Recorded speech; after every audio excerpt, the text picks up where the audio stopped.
How's it going, everybody? My name is Infamous Isaac, and I'm here to talk about a show. I think I hinted at before. At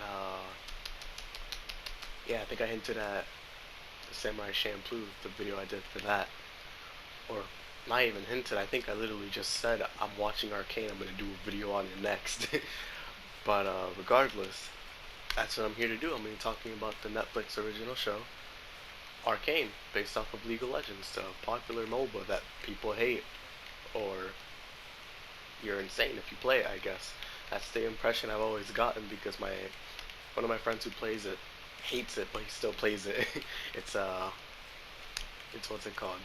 From what they said, it's like me when I play Overwatch. I don't play it because I like it, but because that's the only thing I can play. And I, I'll make a video on that one day, whether I actually do like Overwatch or not. But regardless, I'm here to talk about Arcane, right? And this show, first of all, I just want to say this show is beautiful, right? Like, this show looks great. I thought because it was gonna be 3D animated, there's that prejudice against 3D animated shows, like, it's gonna look all janky and disgusting. Nah, it looked really good. Like, it looked really good. One of the best looking shows I've seen on Netflix, honestly. Like, I don't really watch that many like animated things on Netflix too much, or at least like original shows. But you know, the closest thing to comparison is Little Witch Academia and Castlevania. So I can say that out of those two, Arcane is the second best. Castlevania is just too pretty for me to be like, yeah, it's better than that. But Arcane, by itself, standalone, is really good looking. The music, I uh, I think it's just because like I don't really like Imagine Dragons' music that much, but JID's verse on it, fire. Jid is fire, bro. You guys gotta check him out if you don't listen to him. Pusha T had a song in the show. I don't remember what scene it was, but it was fire. When I heard his voice, I was like, "Yo, is that King Push? That's crazy!" I was so fire. And then Denzel Curry also had a song in there as well. I was like, "Dog, this is so dope. It's actually so dope." Like, I didn't expect for there to be rappers here. Like, when I heard that Jid was gonna be on there, like as excuse me, as an artist, I was like, "Dang, yo, that's fire." Makes me want to check it out. I thought it was just gonna be like people singing, the usual, since it's kind of like that fantasy but steampunk world as well with magic and everything. But nah, rap is still there and it's fire. And next with that is I guess a story, right? A story for this show is complicated. It's not like the other animes or shows that I watch where I can just explain it.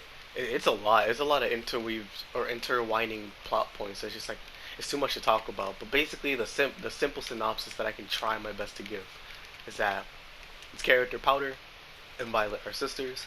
They live in the Undercity, while Piltover is the top of the city. It's the first class versus the poor, type of thing. Powder and Violet steal something. The top of the city tries to come and get them for it. Their their pseudo father Vander has somebody who he crossed, and things lead to one another, and we have a time skip in the show. And basically, the whole point of the second half of the show is for Violet and Powder to reunite after everything that they've undergone. Because I'm not trying to spoil like why they separate, but basically, the second half of the show is they're trying to reunite. The first half is they're trying to survive under Vander, Milo, or under Vander with Milo, Clagor, and a bunch of other people in the Undercity, right?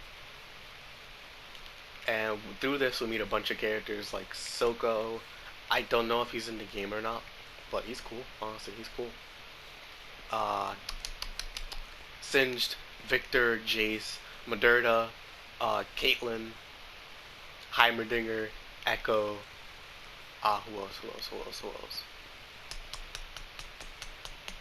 Can't remember. Yeah, I can't for the life of me remember.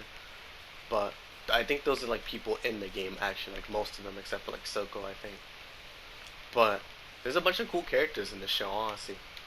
that all work together in like the story. It's so dope. Like uh, Powder and Violet, their relationship's really cute. And this older sister relationship really adorable to me. And you got Vander being the older the father, but a father more like he had to be a father, less than he actually is a father, but he's still a good father.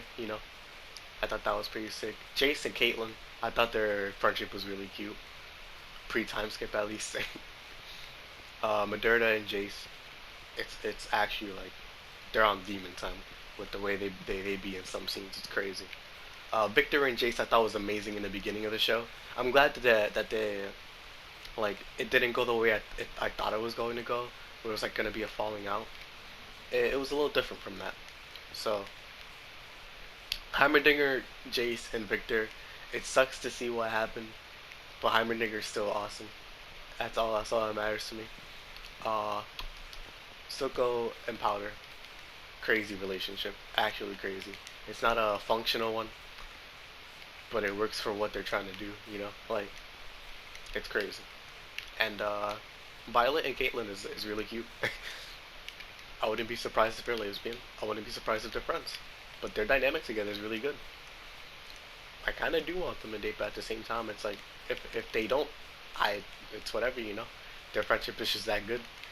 But Echo and Hyperdigger, oh my gosh, yo, their friendship is amazing, bro. I can't wait to see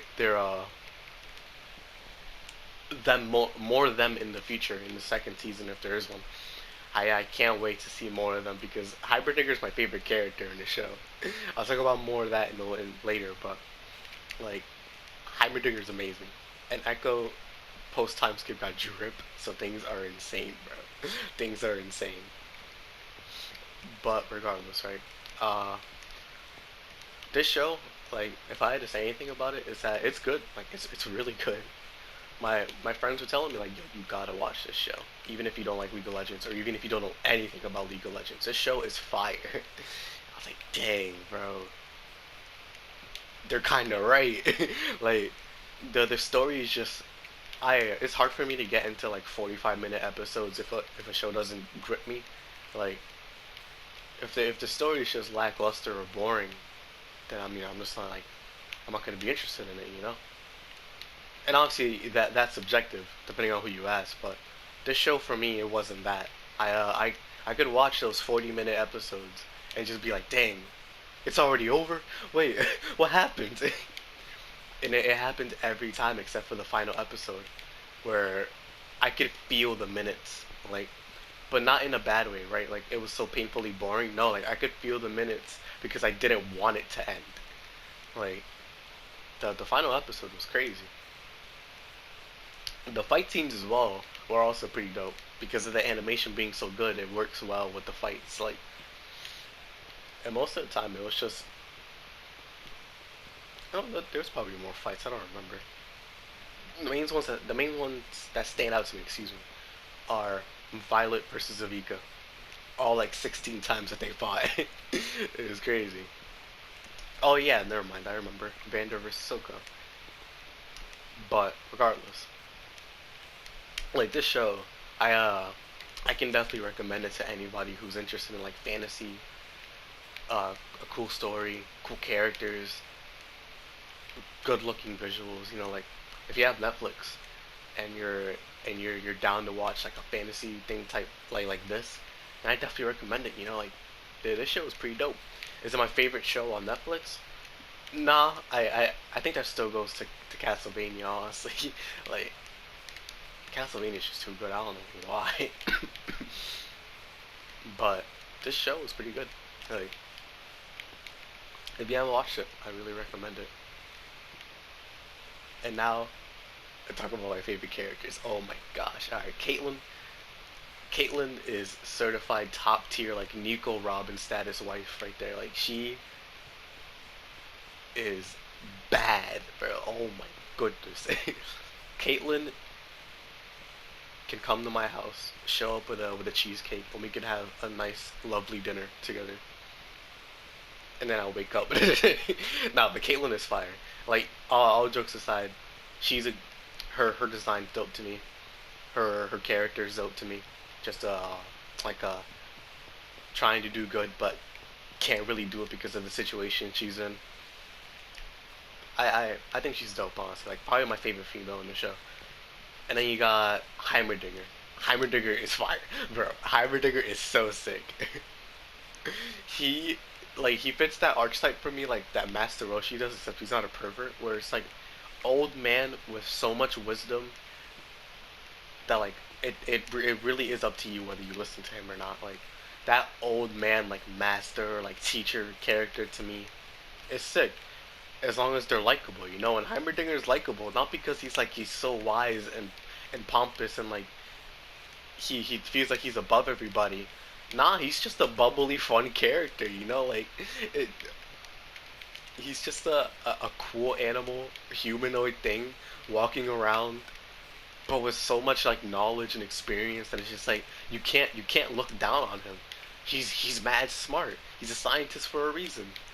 Like I think him like on a basis of what he is, what his character looks like, how he acts in the show, and how other characters react to him is like Heimerdinger is fire. He's definitely my favorite character in the show. Like him and then Caitlyn. After that, Echo's pretty dope. I liked him pre-time skip because of how it's just how funny and chippy or not chippy, uh, happy he was.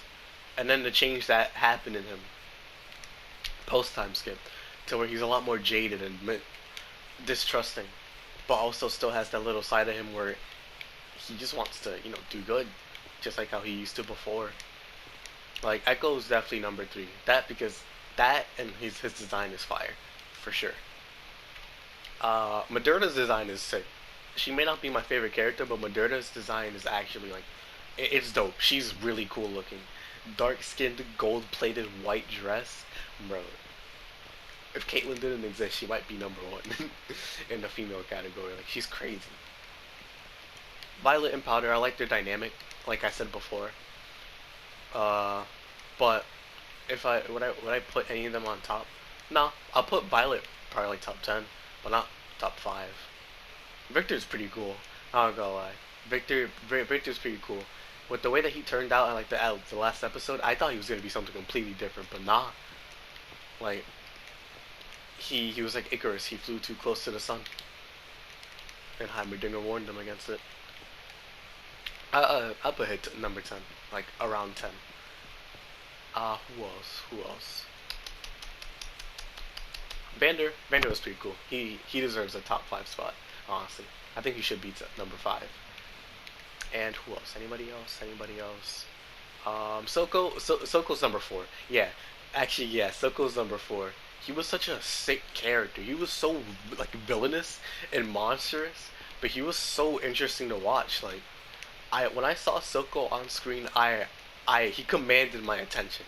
Like, whether that was with his goons, or with Powder, or with Jace, or with the council that he worked alongside with, Soko just always commanded my attention. Like, he was such an interesting character to watch and see how he moved along in the story, especially after post times or pre-time skip, especially after pre-time skip. Yeah, he was just so interesting to watch.